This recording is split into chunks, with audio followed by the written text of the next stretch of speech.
Okay, great. So yeah, the first one is just about data management. So let's go back. What is data?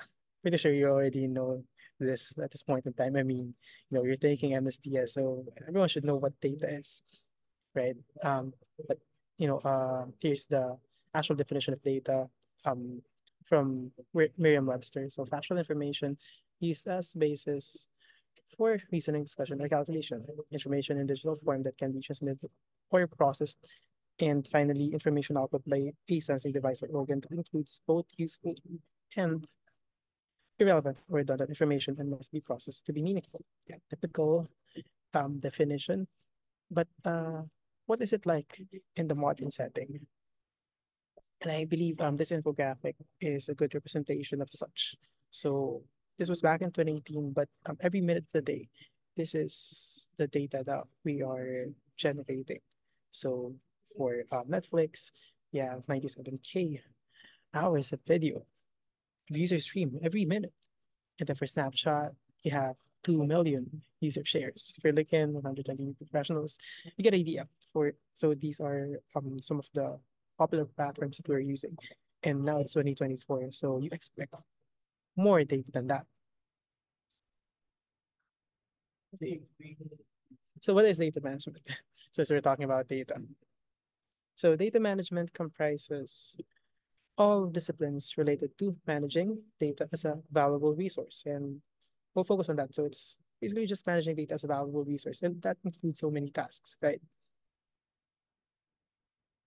So you can think of this when you're thinking of data management. So you're thinking about architecture, database systems, master data, and metadata management, quality control, integration control, warehousing, transformation, governance. So many things, all about managing data as a valuable resource.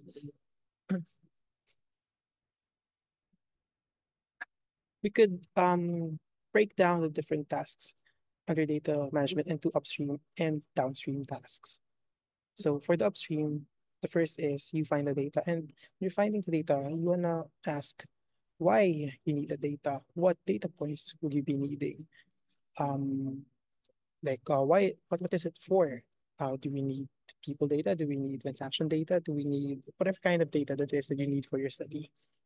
That's what we're trying to address here in the first step. After that is the collection of data. So how will you be collecting it? Will you be collecting it through the use of API, or maybe you'll be scraping it, or maybe you'll do surveys? Those are some of the questions. After you collect the data, now you have to clean it. Now you have to process it. How do you do that? It depends.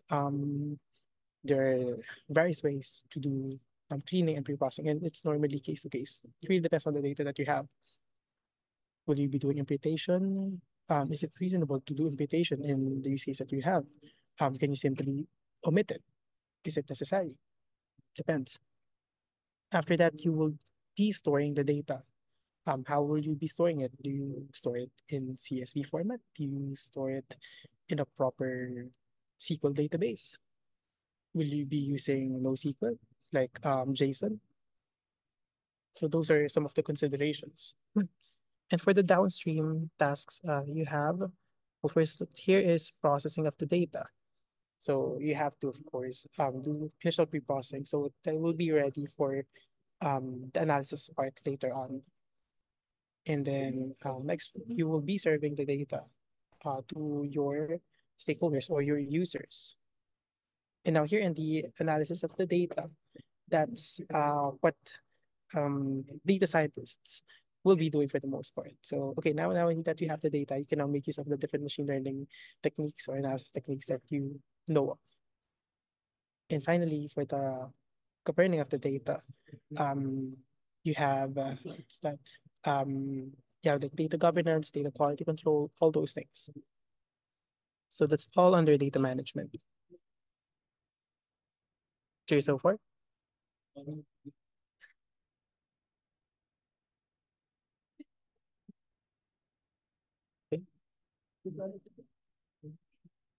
So you can see lots of um, life cycles on the internet about data, but I think this visualization is good.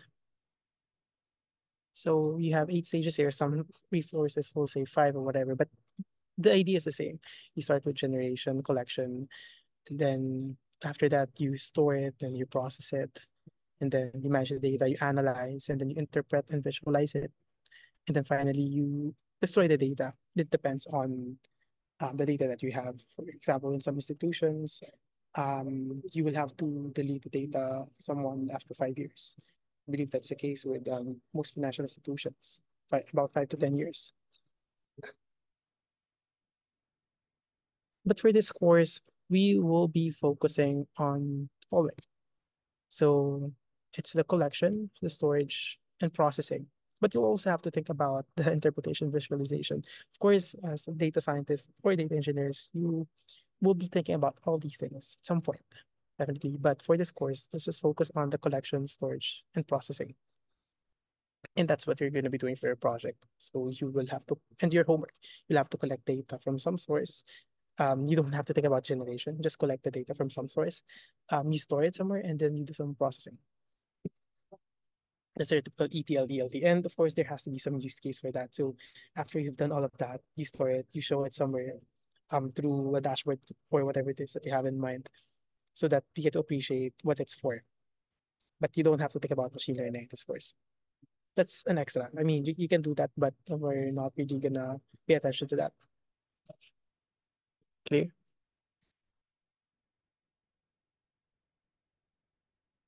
So now we'll be tackling intro to big data. So first of all, what does data look like? There are various formats of data that we have. So these are different forms of data. You have structured, unstructured, but there is also semi-structured files. So the structured data will have identifiers and it's easy to search. So example of that would be relational databases such as SQL. For semi-structured, you have XML, CSV, JSON. So there is some structure, right? But it's not as structured as your SQL databases. While it looks like, CSV or Excel files are structured, you could add like, extra columns and it will no longer be parsed properly by some other systems. The typical issues that we have when you're dealing with Excel files coming from, say, government institution, and then they probably collected the data from somewhere or some offices. So that's why it's semi-structured. That's why it may be loaded to a relational database, but that doesn't guarantee that it will work all of the time. You could change the format there. And for unstructured, you have no labels, it's raw format, or difficult for machines to process. So examples of that would be video, sound, text, and PDF. So this is a good way of showing the complexity of the different forms of data. So as you get to the more unstructured side of the spectrum, it becomes more challenging, and generally the data size also gets bigger. And again, this course will be tackling big data. So you might be utilizing a lot of unstructured data sources, but it's also common to have structured data sources for big data. But it's just easier to easily get that with unstructured data, especially if it's, just text data or some image data. So let's talk about the big data ecosystem. And you've seen this in the course introduction, right? So we normally associate big data with data engineering, and in data engineering, you think about these things. So you have cloud and the popular cloud platforms of the AWS, Microsoft Azure, and Google Cloud Platform for visualization, Parquet Power BI, Pandas, Amazon QuickSight, Kibana. I haven't actually used Kibana, but the others here I've used them. For the platforms, there's Spark, Kafka, Hadoop, Apache, and Airflow. I've pretty much used all of them. I haven't used Kafka though, to be honest. The rest here I have. For data, as I mentioned earlier, so you have different formats of data, structured, semi-structured, and unstructured. And for the languages, there's Python, Java, R, Scala. So those are just some. And the landscape is it's overwhelming. You see so many tools, and every couple of months or so, there's a new one out there, and it's hard to always be up to date with the changes in this rapidly evolving field. I don't even know a lot of those things, to be honest, because there's just a lot. But basically, in each step of the pipeline, I have used a couple, maybe two or three tools or platforms to make things work at the very least.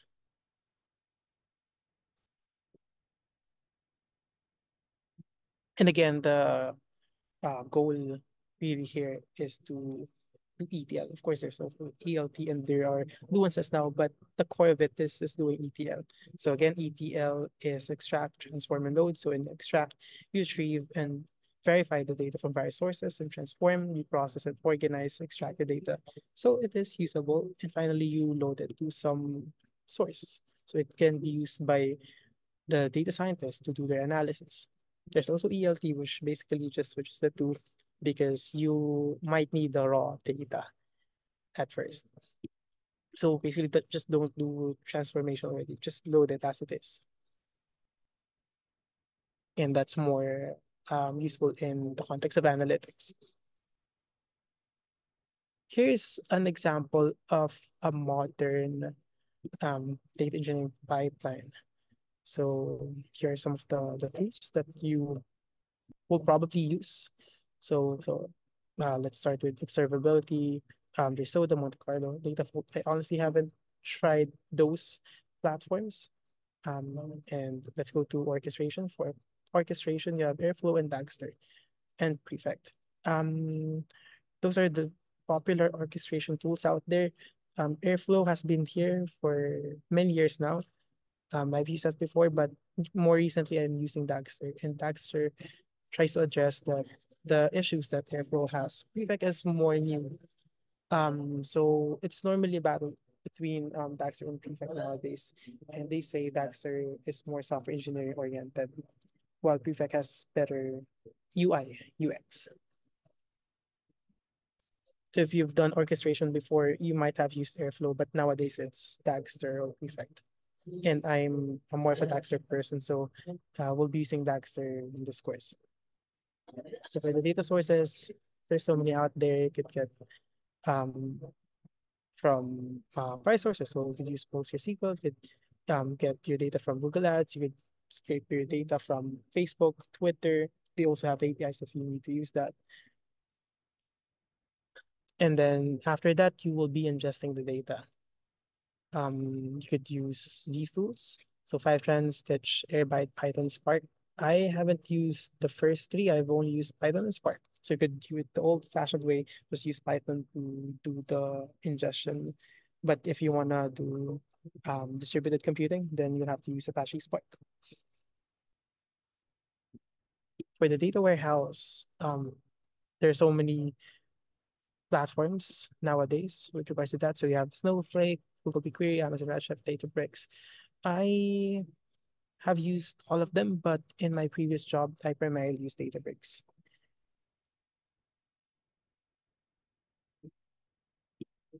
And then after that, you do the BI. So you have loaded the data. You might want to create a dashboard to showcase all of that. So you could use Power BI, Tableau, Looker. I In my previous jobs, we primarily use Power BI, but in some of my projects, I use Tableau. I haven't used Looker. And for DS and machine learning, definitely Python. That's my favorite. There's also R. And in my transient work, I use R a lot. It's heavy on R. We also do the Spark component in R, which is a rare combo. And you also have like other DSML tools here. Like actually all of those cloud service providers would have DSML tools there.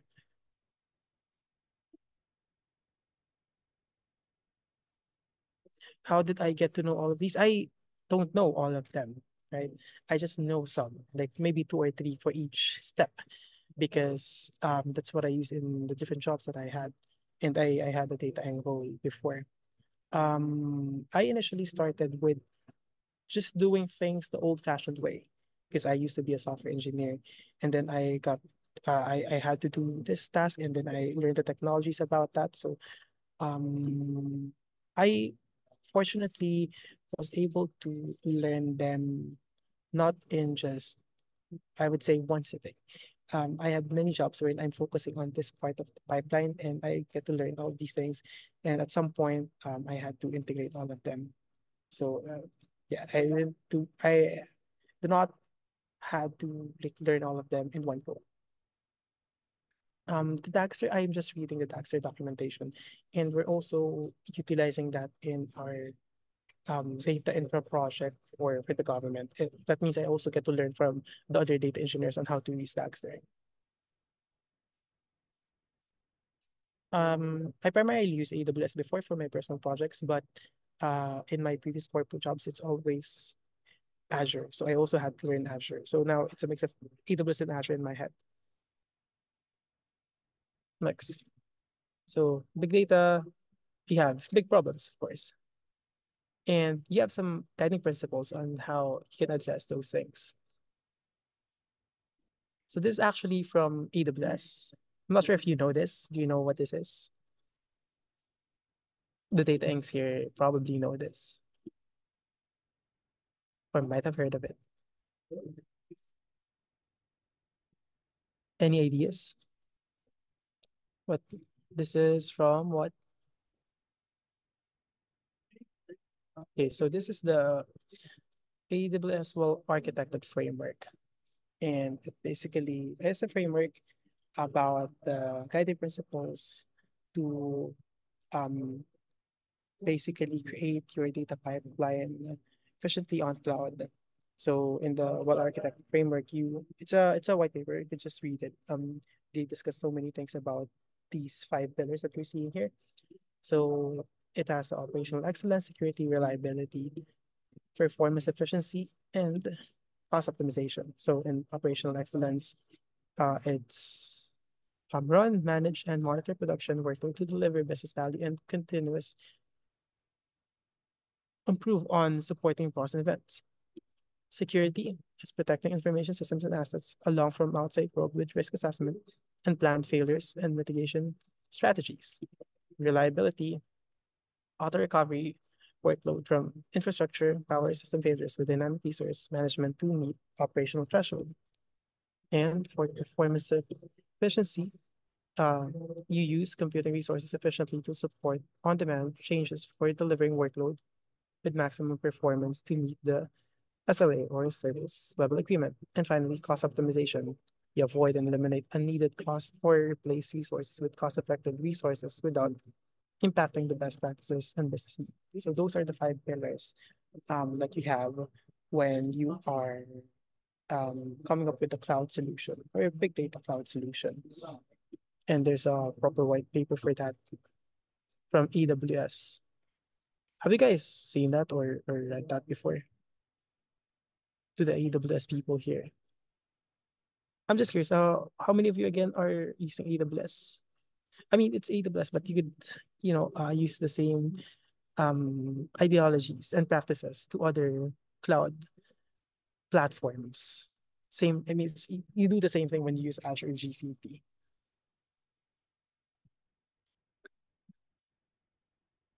Okay. I believe there's like at least one, two people here who have used AWS. But yeah, these are the five pillars just for SageMaker. I see. So it's a more specific aspect of the cloud that you're using, not the whole infra. Okay. Since we're talking about big data, we have to talk about the five B's of big data. You might have heard about it before. I remember in the previous session, I asked about what is big data to you, and I agree with the responses. So if it can't fit in your Excel or it can't be open with Excel, then it's probably big data. I would like to add it or modify that, let's say. So to me, when I want to explain big data to laymen, I just say if it is bigger than the size of your RAM, then that's big data. And normally the size of your RAM is about 8 to 16 gigabytes. If it's bigger than that, then that's big data. Why is that? Because um your computer cannot process that anymore. You will have to use multiple computers. It will crash because the RAM just can't handle that data. So I would say that's big data. But the more nuanced answer would be considering all of these five V's of big data. So before it used to be three V's, now it's five V's. So in five V's of big data, you have volume, variety, velocity, veracity, and value. For the most part, we're only thinking about the volume. If it's literally big, then that's big data. Like if it's bigger than 8 GB. But in 5Vs of big data, which is like the modern definition of big data, you also consider the other aspects, like the variety, velocity, veracity, and value. So what are the other stuff? So we already know the volume. Variety is the types of data, structured, semi-structured, or unstructured, which is what we discussed earlier. So also consider that. For the velocity, it's the speed at which big data is generated. Um, Next is veracity. It's the degree to which big data can be trusted. So of course you want it to be reliable. And finally, the value, the business value of the data collected. So you don't just collect random data. There has to be some value. Any questions about that?